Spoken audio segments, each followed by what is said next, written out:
Sihirli yolculukların başlangıç adresi İGA İstanbul Havalimanı'na. Ve bu yolculuğun güzelliklerini, konforunu, ihtişamını ve keyfini sizlerle paylaşacağımız İGA TV YouTube kanalının hazırlamış olduğu Sihirli Muhabbetler programına hoş geldiniz, şeref verdiniz. Çok özel bir konuğumla başlayacağım bu ilk bölümde. O bir nazar boncuğu benim için. Oyuncu, sunucu, çevre ve doğa dostu, iyi bir anne, güzel bir kadın ve herkesin çok ama çok severek izlediği, gerçekten gururla söylediğim bir sanatçı. Hanımlar beyler, Burcu Kara geliyor.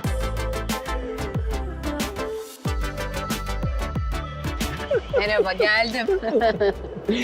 Hoş geldin Burcucuğum ya. Çok övdün beni gene. Yo, övmeme gerek yok. Zaten bunlar gerçekler. Layık olmaya çalışacağım. Çok teşekkür ederim. Vallahi bence uzun yıllardır zaten layık oluyorsun. Çok teşekkür ederim. Bana zaman ayırdın. Çok teşekkür ediyorum. Çok Ben naziksin. de. Hayırlı uğurlu olsun. Çok teşekkür İyi ediyorum. programda olmak benim için de çok anlamlı. İnşallah dediğin gibi sana uğur getiririm, programa uğur getiririm.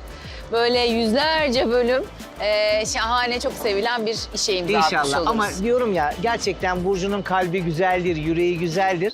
O enerjini de zaten hemen yansıtıyorsun bu güzel havalimanımıza.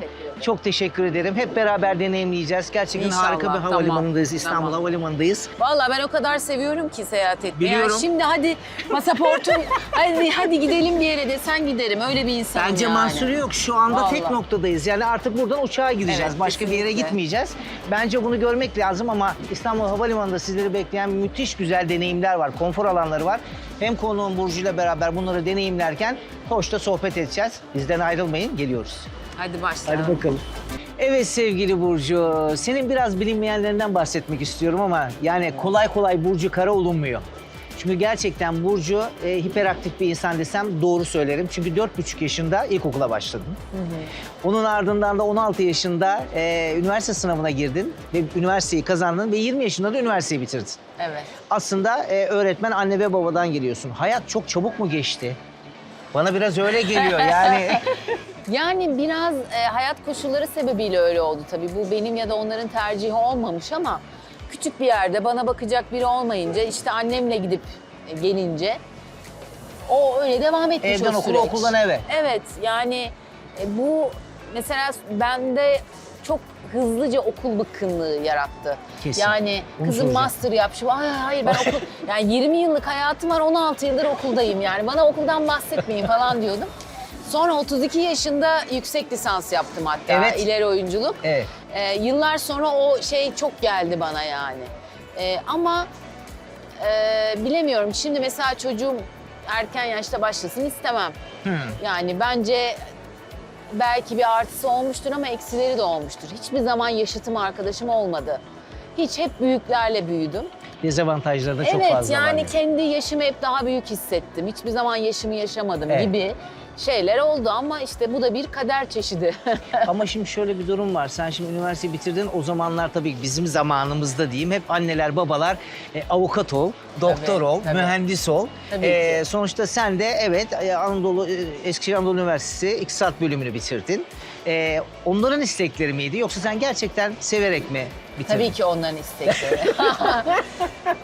Üstelik üniversite mezunu öğretmen bir anne baba ama işte hayat şartları, Türkiye'nin koşulları, Evet. işte sanattan para kazanmaya güvenmemek. Ben çünkü kendim bildim bileli ben oyuncu olacağım, şarkıcı olacağım, oyuncu olacağım, şarkı küçücükten beri öyleydim.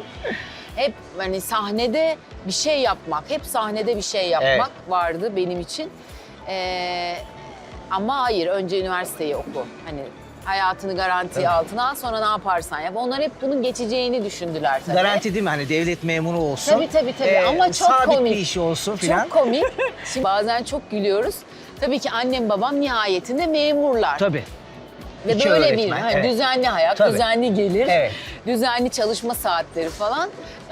Şimdi bizim işimizde ben 1 yıl boş oturuyorum, 2 yıl boş oturuyorum. Yani proje seçiyorum, o yıl bir şey olmuyor ya da işte pandemi oluyor, Tabii, şey tabii. oluyor. Babam birkaç kere şey demişliği var yani, kızım bankacı olsaydın. Bak bankacı olsaydın, şimdi bölge müdürü olmuştun, düzenli bir işin olmuştu. Düzenli bir gelirin, saatin belli. İşte bak şimdi boşta oturuyorsun. Babam bizi Hala çok mı? güldürüyor. Hala mı? Yani Yoksa birkaç yıl törpüledik mi öncesine artık? kadar, He. birkaç yıl öncesine kadar yani eşimden sonra, eşim de bir yapımcı olduğu için Evet. onunla da onun da hayatını ve tecrübelerini ve beni de benim hayatımı da neden böyle bir akış olması gerektiğini de eşimden de dinlediği için Deneyimledi artık bir de. konuşmuyor. Ha iyi güzel. Artık hani bu Burcu'nun kendi seçimi. Yani çalışmamak. Evet. Hani başka bir proje, yanlış bir proje, istemediği bir proje yerine projede olmamak, doğru projeyi beklemek. Yani bu bir tercih. Yok, işsizlik değil. Ama öyle algılıyorlar tabii, maalesef. tabii. Sokaktaki insan da böyle algılayabilir. Evet. Yani ne çok ne kadar televizyonda, basında olursan sanki o kadar iş yapıyorsun, o kadar popülersin gibi görülüyor. Evet.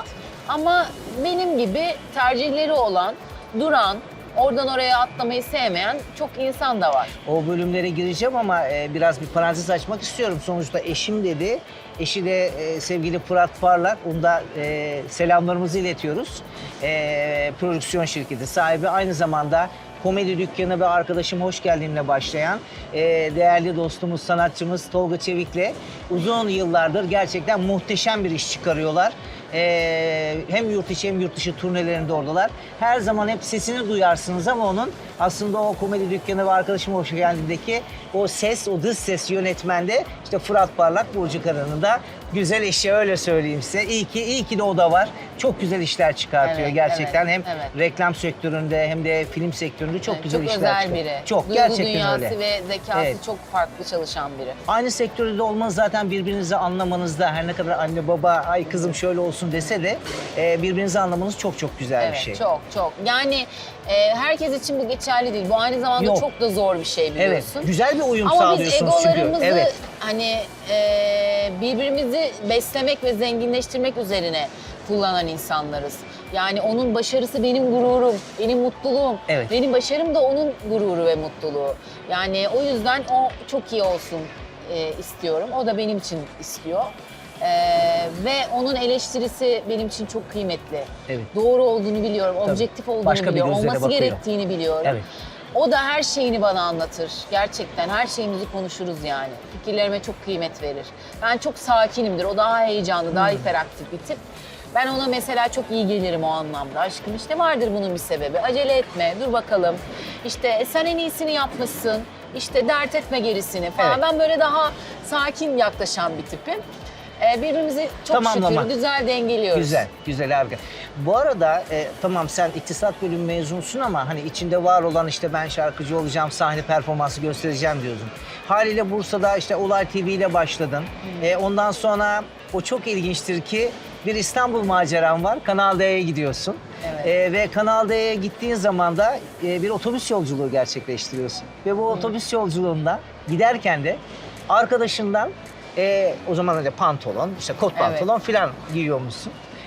Biraz araştırdım ve arkadaşından aldığım pantolonla o yolculuğu yapmışsın. Evet, doğru. Hatta olayı biraz daha ileri götüreceğim.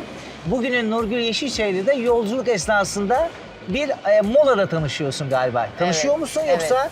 Evet. Tanışmıyorduk ama ben onun o olduğunu biliyordum. O da İkinci Bahar dizisi yeni başlamıştı. O da ona gidiyordu. oraya gidip geliyordu İstanbul'a çekimlere. Ben de işte iş görüşmesine geliyordum. Mola yerinde lavaboda yan yana yüzümüzü yıkamıştık. Kader çok enteresan Çok, yani çok. hayat. O da çok ünlü oldu. Sonra Evet. da ben bu sektöre atıldım. Evet, bir kumaş pantolonum olmadığı için arkadaşımdan aldığım kumaş pantolonla gelmiştim İstanbul'a. Ne kadar ilginç değil mi? Çok, evet. Yani şimdi yaşadıklarına baktığım zaman senin doğallığın gerçekten bu yaşam ışıklarınla alakalı. Sen gerçekten çok doğal bir kadınsın. Teşekkür Doğal bir ederim. annesin, doğal bir Biraz daha oyuncusun. üstüne gidersek ağlayacağım. Yok çok vallahi duygusalım billahi çünkü. yani şey anlamında Çok yani duygusal biriyim. hani bir metot oyuncusu deriz ya biz. Yani sen her kılığa girebilen bir insansın ama velhasıl şöyle de bir durum var.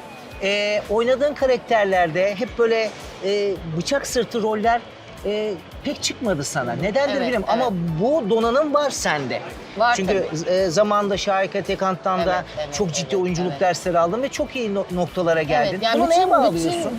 duygular insanlarda var hepimiz yani. Bir katil de bir insandan Evet. çıkıyor. Hepsi var. Ama işte onun yanında karakter, irade, sabır gibi Evet. şeyler rol oynuyor. Şöyle gelişiyor bu iş.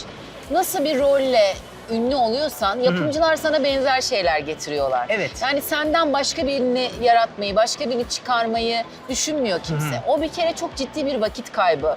Yani biz Hollywood oyuncuları gibi aylarca bir role hazırlanamıyoruz. Yok. Şu kadar kilo aldı, bu kadar verdi. Yok, değil. Şöyle estetik oldu, gözüne lens Değil mi? taktı. Kimse benim işte siyah saçlı, siyah gözlü, şişman, kafası kapalı bir kadını oynayacağımı hayal etmez. Onun Evet. yerine o özelliklerde Evet. birini arayıp buluyor herkes. Ama bunu oynarsın, çok da rahat oynarsın. Tabii ki Biraz oynarım. sivri roller istiyorsun, Tabii ki, biliyorum çok bunu yani. istiyorum, çok istiyorum. Yani buradan söyleyelim artık. zorlanacağım, yani kafa yoracağım, aylarca çalışacağım. İşte kendimle oynayacağım, kendime başka hiç bende olmayan şeyler katacağım. Evet. Çok istiyorum. Yani benzer şeyler oynamak bir süre sonra tat vermemeye başlıyor tabii. Haber spikerliği zamanın da oldu. Kanal D'de yaptın. Hala teklif geliyor mu haber spikerliği Haberle konusunda? ilgili gelmiyor, yok. Ama Haberle program benim için çok kıymetli bir şey. Bu Evet. sene de çok istiyorum haftalık bir program sunmayı. Orada çünkü kendim oluyorum. Seninle de konuşuyoruz Evet, ya, aynen böyle aynen burcu böyle olduğum zaten. bir yer. Evet yani program ekranda nasılsan için. benim karşımda da öylesin. Bunu çok rahat görebiliyorum. O yüzden kendime öyle bir alan istiyorum program olarak. Ama habercilik istemiyorum. O bir iletkensin orada. Anladım. Senin de söyleyeceğin, Evet. özgür konuşabileceğin bir Aynen. alan mı istiyorsun? Aynen öyle. Evet. Yani yorum yapabileceğin, kendi yorumunla sunabileceğin bir haber programı olsun isterim tabii ki. Ama şu an mümkün olduğunu sanmıyorum. Şu anda önünde böyle önemli bir proje falan var mı yapacağın? Bir dijital proje var, konuşuyoruz. Bir de önümüzdeki sezon bir televizyon projesi için görüşme yapacağım. Onun heyecanını yaşıyorum. Güzel, harika. Yani hadi oldu diyoruz artık yani. İnşallah, Aman, inşallah süper, olsun süper. diyelim. Çok dikkatimi çekiyor. Bu doğallığına neye borçlusun? Bizden birisin. Yani ulaşılması zor biri gibi durmuyorsun. Tabii ki bir sanatçı kimliğin var, bir anne kimliğin var. Sonuçta bir isim anlamında Burcu Karasın. Ama o doğallığınla insanlar sana acaba gelebilir miyim, yanıma gidebilir miyim, konuşabilir miyim, bir iki bir şey sorabilir miyim diyebilecek bir enerjiyi, atmosferi yaratıyorsun. Bu geçmişten günümüze hep böyle mi oldu? Yetiştirilme tarzınla mı alakalı? Yani bu neyle alakalı açıkçası bilmiyorum. Böyle görünüyorsam ne mutlu bana. Ama böyle ne bileyim kendini kasan, işte hesap kitap, işte ay öyle olmasın, ay buraya oturmayayım, ay şimdi bana bakarlar. İşte saçım öyle olmasın, çantam böyle olmasın, ne bileyim o restorana oturmayayım, o masaya bilmiyorum. Bunlar bana çok ağırlık gibi geliyor Sosyal hayatta. medyada da çok doğalsın. Evet, Ya kesinlikle öyle. toprakla, çamurla Aynen, oynuyorsun, aynen, bahçeyle, aynen çiçekle, öyle. işte kavun, karpuzla, salça Aynen. yapımıyla uğraşıyorsun. Aynen, Bu bir tür gün bir açılışta Evet. pür makyaj, Evet. topuklularlayım. Evet. Öteki türlü şalvar giyip ertesi gün salatalık Ay dur topluyorum. bir filtre takayım da Yok, şöyle hiç vereyim de hiç gerçekten. öyle bir derdin ya yok bu işte yani. ben onu anlayamıyorum yani. Keşke herkes böyle olsa. İşte hani diyorsun ya Ercü beni çok mutlu ediyorsun bu söylemlerinde ama gerçek bu Burcu Kara, gerçekten çok doğalsın. Çok teşekkür Çok güzel ederim. bize. Bizden Ama birisi bence çünkü. mutluluk bu yani, bilmiyorum. Benim yapım da böyle herhalde. Ailem de öyle. Belki çok toprakla hani iç içe büyümem, atalarım. Evet. Bilmiyorum, genlerimizde belki var ya da o toprağın şifası bize geçmiş. Hani hafif ruh derim ben buna. Evet. Ben hafif ruhlu biriyim. Etrafımdaki herkes de öyle olsun istiyorum. Yani bana böyle ağırlık yapan, işte niye aramadın, niye sormadın, niye şöyle, niye böyle diyen dostlarım mesela beni çok yoruyorlar. Yani yaşım ilerledikçe çok eksilttim o yüzden onları hayatımdan. Yani benim iyi niyetime inanıyorsan, sana olan sevgime, verdiğim kıymete inanıyorsan beni sorgulama. Yani vaktim olmamıştır, öyle gelişmiştir. Evet. Yani bir şeyin altında bir şey arama. Arama. Ben çok hesapsız kitapsız biriyim çünkü. Neysem oyum. Derim ki en kötü, ya özür dilerim ya şöyle oldu. Evet. Derim yani. O yüzden o ağırlık küfeleri sırtıma hiç bindiren biri değilim yani. Böyle çok su gibi aksın, böyle huzur içinde ve herkesin çok iyi bir insandı deyip hakkını helal ederek öteki dünyaya göçen biri olmak istiyorum ben. Kitlendim, neden biliyor musun? Sebebini söyleyeyim. Yani öyle şeyler anlatıyor, öyle şeyler paylaşıyor ki hiç kelimelere dikkat etmeden, cümle uyumlarına dikkat etmeden akıyor. Ama buradan akıyor işte Burcu. Onun için çok devrik da... cümle kurarım ben bir de. Ama çok rahatsın. Üstü Çok başı güzel bir böyle şey. şey, Yani karma karışık. işte Teşekkür samimiyet ederim. bu olsa gerek. Seyahate gireceğim. karavana gireceğim. Hani diyorsun ya ah burada mıyız? Hadi nereye gidiyoruz? Vallahi öyleyim. Çok seyahat İlk seven yurt bir dışı ailesiniz. seyahatim nasıl oldu biliyor musun? Söyle. İlk dizim Haziran Gecesi'nde oynuyorum. Ah, Ondan sonra hayatımda ilk defa pasaportum, vizem falan oldu o ara. Öğretmen çocuğuyuz biz, yurt dışı gördük o zamana kadar. 2 tane arkadaşım, onların ailesi, maddi durumları falan çok iyiydi. İspanya'ya gittiler. Ay bana bir delilik geldi. ben de Böyle gideyim. baktım, sette 3-4 gün aram var benim. Taksiye bindim, Hadi. havalimanına geldim. Evet. Dedim ki Madrid'e ilk bilet, ilk uçak, ona bilet istiyorum dedim.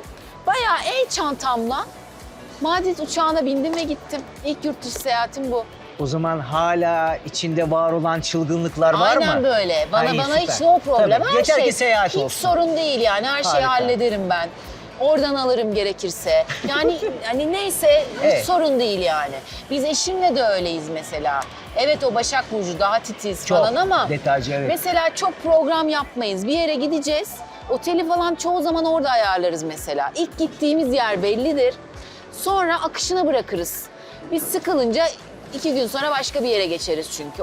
Orada bakarız nerede kalıyoruz, ne yapıyoruz. Bizim için temiz ve güvenli olması yeterli. Hiç konformist tipler de değiliz. Nereye gidiyoruz? Sadece uçak bileti bakıyoruz. İşte onun çok az boşluğu oluyor. Tabii. O araları nasıl değerlendirebiliriz? Süper, harika. Biraz deneyimleyeyim istiyorum havalimanını Tamam. seninle beraber. Çok Biraz sevinirim. Duty tarafına gidelim. Çünkü sen doğal bir kadınsın ve doğal markalarında çok işbirliği içerisindesin. Sana geliyorlar, Evet. seninle birlikte çalışıyorlar. Doğallığın ne olduğunu, senin için özümsenen o olgunun ne olduğunu diğer tarafa geçtiğimizde, deneyimlediğimizde hep beraber görelim Tamam, istiyorum. ben de çok istiyorum. Burayı kestik o zaman. Evet Burcucuğum, şu anda İstanbul Havalimanı'nın duty free alanına girdik. Ürünler konusunda dünyanın en önemli markaları burada ve 100'ün üzerinde de marka burayla örtüşmüş durumda ve gerçekten müthiş bir hizmet veriyor. Doğallıktan bahsediyordum.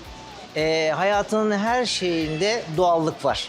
Kıyafette doğallık var, yemede içmede doğallık var, hayat tarzında doğallık var. Ve bu bağlamda da son zamanlarda sizin gibi değerli sanatçılarla markaların işbirlikleri oluyor doğal ürünler konusunda. Bunu nasıl değerlendiriyorsun? Sen de birçok işbirliği yapıyorsun. Ve Yani seni benim seçiyorlar. hayatım gerçekten öyle. Evet. Yani evdeki yaşam tarzım, Aynen. kullandığım ürünler, işte mümkün olduğu kadar zararlı kimyasallardan uzak durmaya çalışıyorum uzun yıllardır. Çamaşır yumuşatıcısı kullanmıyorum. Birçok şey kullanmıyorum yani. İşte ojemden her şeyime kadar en doğalını bulmaya çalışıyorum. Kendim Bir de yapmaya bunu çalışıyorum. paylaşıyorsun sosyal medyada Evet, da. evet paylaşıyorum. O yüzden hani kendi seçimlerim zaten hiçbir zaman hani işte fazla dikkat çeken bir giyim tarzım ya da makyaj Makyajın- tarzım olmadı. O yüzden benimle çok örtüşen bir hayatım oluştu. Bir de toprakla çok uğraşmaya başladık Çok. son yıllarda. Tamamen artık doğayla iç içe ve doğal bir hayatım oldu. O yüzden birçok markayla doğal içerikli markalarla evet çok güzel kavuşumlarımız var şu anda. Aslında güldüm, kusura bakma. Şimdi kavun karpuz eken, salça yapımında olan, efendim söyleyeyim çiçektir, böcektir bu tür şeylerle uğraşan, ya toprakla haşır neşir olan bir sanatçıdan bahsediyoruz. Onun için de bence o doğadan aldığın enerji ve güzellik tamamen hayatına da yansımış diye düşünüyorum. Yani çok şükür ben diyorum ya iç huzuru olan bir Çok. tipim. Yani ben reklam setinden geliyorum. 50 Evet. kişi hani amiyane tabirle bana hizmet ediyor orada. Yani benim 5 kişi birden üstümde çalışıyor Ya. mesela. Ben eve geliyorum semizotu pişiriyorum. İşte kalkıyorum arabayla gidiyorum. Orada işte maydanozları biçiyoruz falan. Hani Evet. domateslerin iplerini bağlıyoruz falan. İşte ya da ne bileyim köpeğin işte çişini, kakasını temizliyorum falan. Hani çok normal bir hayatım var ve böyle olması gerektiğine inanıyorum. Yani Bunu da çok insanın güzel ruh yansıtıyorsun sen. sağlığını, Evet. dengesini böyle yani kendini çok soyutlaştırdığın, uzaklaştırdığın zaman gerçek hayata, insanlara, Evet. alacağın tepkiler de lazım sana. Göreceğin şeyler, şahit olacağın, duyacağın şeyler de çok lazım sana. O yüzden ben hiçbir şeye kopmadan pazarıma çıkarım Oh, mutlaka her mis. hafta. Yani bir ton tanıdığım vardır mahalledeki marketlerde, pazarlarda. Böyle çok mutluyum yani. Bundan kopmak hiç istemiyorum. Konuştuğumuz konular biraz sürdürülebilirlik ve tasarrufa da gidiyor. Bununla alakalı sen de tekstil sektöründe çok önemli bir adım attın ve organik ürünler konusunda özellikle çocuklarımız ve bebeklerimiz için önemli bir marka yarattın. Ama bunu Tutti diğer taraflarına giderken Tamam. doğal ürünlerle içerisinde hep beraber konuşalım, orada görelim. Benim tekstil dünyasıyla tanışmamı aslında oğluma borçluyuz. Yani ben yine Ali'ye doğal ürünler ararken yine de doğal olmadığına inandığım için hani daha doğal nasıl olabilir, nasıl kumaşlar olabilir? Rin peşine düştüm. Çünkü organik kavramı da çok kirli bir kavram. evet. Her Nasıl şeye inanacaksın, organik diyorlar. nasıl Evet, her şey. inanacaksın, nasıl güveneceksin? Halbuki o organikliğin ben bu işin içine girince pamukta kaldığını keşfettim. Yani evet, organik pamuk dokuma, evet, ama üstüne boya geldiği an bitiyor. Bitti. Daha birinci aşamada Bitti. bitiyor. İşte sonra ben meyve kabukları ve çiçek yapraklarıyla boyanan, zararlı kimyasaldan uzak tutulan bir formül duydum. Bir Türk mühendisin keşfettiği. Bitki enzimleriyle boyanıyor. Ben tabii bu fikre aşık oldum. Bunu yaparken aynı zamanda işte elektrik kullanımı, su kullanımı çok aza indirgenmiş. Yani aynı zamanda doğaya bir da tasarruf zarar var. vermeyen, Anladım. evet, tasarruf eden, fabrika atıkları da yine doğaya zarar vermeyen, işte burada bazı ürünlerde Var. olduğu gibi hayvanların üzerinde test edilmeyen, benim bütün üretim sürecimi de ben bunu denemek istedim. Bir de pandemi üstüne tuz biber ekti. Yani doğanın, doğallığın, sağlığımızın ne kadar kıymetli olduğunu. Cildimiz çünkü tekstilin %70'ini çekiyor. Nefes Çekiyor, alan bir evet, organ olduğu evet. için ben işte organik kumaş, organik iplik, organik boyama, organik etiket sonuna kadar bunu sürdürüyorum. Yani çocuğun üstüne gelene kadar organik zinciri kırılmıyor. Harika. O yüzden bu konuda Türkiye'de bir ilk. Bununla çok gurur duyuyorum. Yani benim doğaya olan aşkım bana böyle bir şey hediye etti. Çok doğru. Öyle bir konuya getirdin ki olayı. Çünkü tasarruf diyorsun ya. Sonuçta büyük bir İstanbul Havalimanı'ndayız. Elektrik anlamında, su anlamında, atık maddeleri anlamında çok ciddi tasarruf yapan bir havalimanında da aslında her şey özünde başlıyor. Dediğin şey çok Evet, doğru. evet. Yani mümkün olduğu kadar doğaldan kopmamaya çalışarak yaşamak, biz doğaya şükranlarımızı ancak böyle sunabiliriz. Bu lafın üstüne hiçbir şey söylemiyorum. Ne olur doğayı koruyun diyorum. Başka hiçbir şey söylemiyorum. Şimdi farklı bir bölüme gidiyoruz. Bay bay.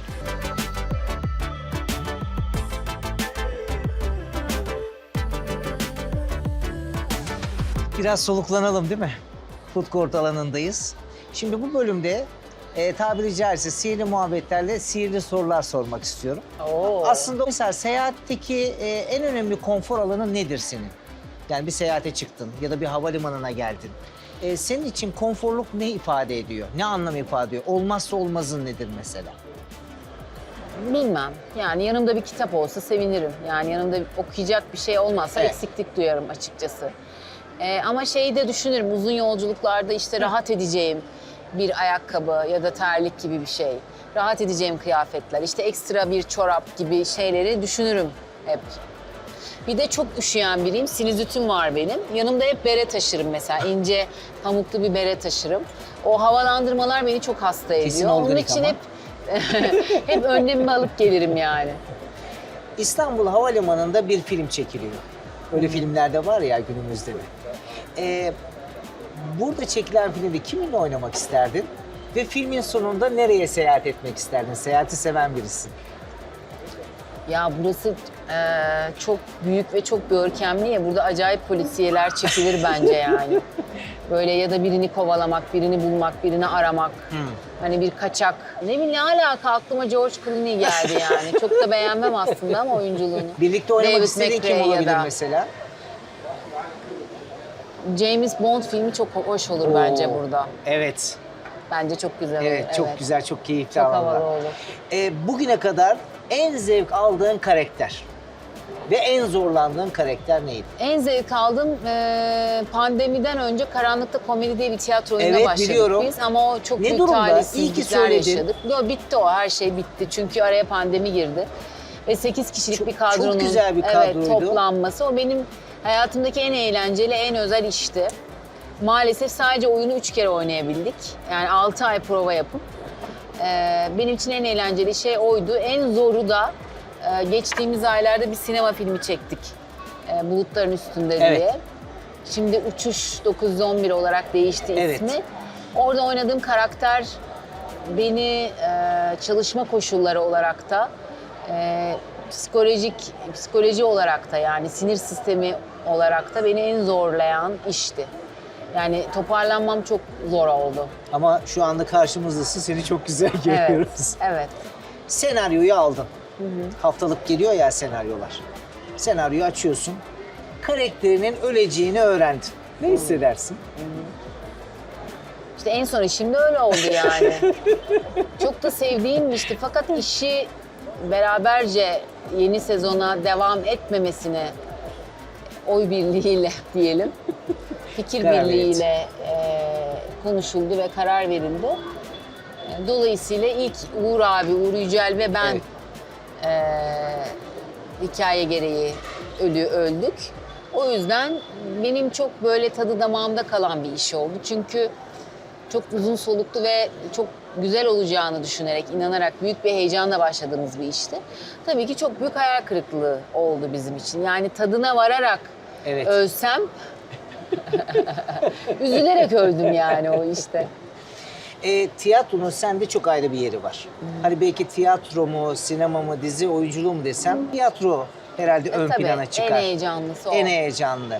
Hiç böyle baştan sona ters giden bir oyun oldu mu İşte bu hiç? karanlıkta komedinin Bu her tam. oyununda bir şey oldu. Yani ilk oyunda Ahu Yatu düştü, kuyruk sokumunu kırdı. Ay çok geçmiş Ondan olsun sonra abi. ikinci oyunda savaş çıktı. Üçüncü oyunda İzmir depremi oldu. Harbiye'de oynuyoruz. Sonra biz işte vatanın, milletin, dünyanın selayeti için oyuna devam etmemeye karar verdik. Sonra pandemi patladı. Biz dördüncü oyundan önce oyunu iptal ettik. Gelecekte kendine bir not bıraksan bu Burcu Kara için ne olur? Bir şey dert etme yani. Hiçbir şey dert etme. İçinden geldiği gibi yaşa. Zaten öyle yaşıyorsun da. Evet yani çok yaşayamıyorsun. Hani seninle ara ara sohbet de ediyoruz ya. Evet, biliyorum. Hani bir insanla hayat paylaşınca ve bir çocuk olunca herkesin koşullarına ve ihtiyaçlarına göre yaşıyorsun. Aslında hayatın sana, kendi hayatının da vaktinde bir bölümü sana ait oluyor. O yüzden mümkün olduğu kadar işte herkes mutlu olsun, herkesi memnun edeyim diye yaşayınca tabii insan daha fazla yoruluyor. Kendine daha az vakit ayırıyor, daha çok yıpranıyor. Ama sonuçta insan sevdiklerinin mutluluğuyla da mutlu Evet. oluyor. Yalnız başına mutluluk hayat olmuyor. Gerçi ailece çok güzel şeyler yaşıyorsunuz. Çok güzel Çok seyahatler şükür, yapıyorsunuz. çok şükür, çok şükür. Karavanınızda geziyorsunuz. Çok sevdiğim ve güzel beraber beraber dolaşıyorsunuz. olmaktan, vakit geçirmekten çok zevk aldığım bir eşim var. Bu çok önemli. Çok önemli. Çünkü aşk, meşk her şey geçiyor. Yani Evet. partner olmak, hayat partneri olmak Çok çok önemli. kıymetli bir şey. Yani onunla paylaşmak için sabırsızlanmak, o yemeği onunla yemek için hani çaba sarf etmek, onunla daha güzel olacağını bilmek, bir şey gördüğümü keşke o da burada olsaydı, o da görseydi demek. Evet. Birbirimiz için hep böyle ilerliyor ilişkimiz. Çok şükür. İnşallah hep böyle devam eder. Allah bozmasın. Amin. Hepimizin Ali'cinizle hayatı. beraber güzel, keyifli, sağlıklı, huzurlu, nice güzel yıllar diliyorum size. İnşallah. Çok teşekkür ederim. Şimdiden iyi tatiller diyorum. Havalimanındayız. Böyle bakıyorsun nereye hani uçuluyor, nereye gidiliyor, Vallahi ediliyor. öyle ya. Şu anda mesela nereye gitmek isterdin? Hemen biletini verdim. Ben Şu gidiyorum. anda o kadar Tek başına. o kadar yorucu birkaç ay geçirdim ki vallahi böyle bir tropik bir adaya gidip hiçbir şey yapmadan kitabımla böyle şezlongda yatacağım birkaç gün isterdim ya. Valla bizce mahsur yok. Artık son noktadasın burada. Buradan hemen uçağa biner ve gidebilirsin ama... Evdekiler bir arar beni. bir arar beni. Doğru haklı. Burcucuğum ayağına sağlık, yüreğine sağlık. Gerçekten sen benim nazar boncuğumsun. Seni burada ağırlamaktan, bu kadar yoğun iş ortamında bana zaman ayırdığın için çok teşekkür Rica ediyorum. ederim. Yolun açık olsun. Hep güzel şeyler seninle olsun, güzel ailenle olsun. Artık seni yavaş yavaş havalimanından uğurlamak isterim. Ben uçayım artık. Artık bir uç, ben nereye gider Teşekkür bilemiyorum. ederim. Benim Ben için de teşekkür çok keyifliydi. ediyorum. Çok Aynen. güzel bir anı oldu. İnşallah hep sağlıkla güzel seyahatler olsun hayatımızda. İnşallah. Size de kolaylıklar Ayağına, diliyorum. yüreğine sağlık diyorum. Teşekkür ederim. Biz Burcu'yu uğurluyoruz.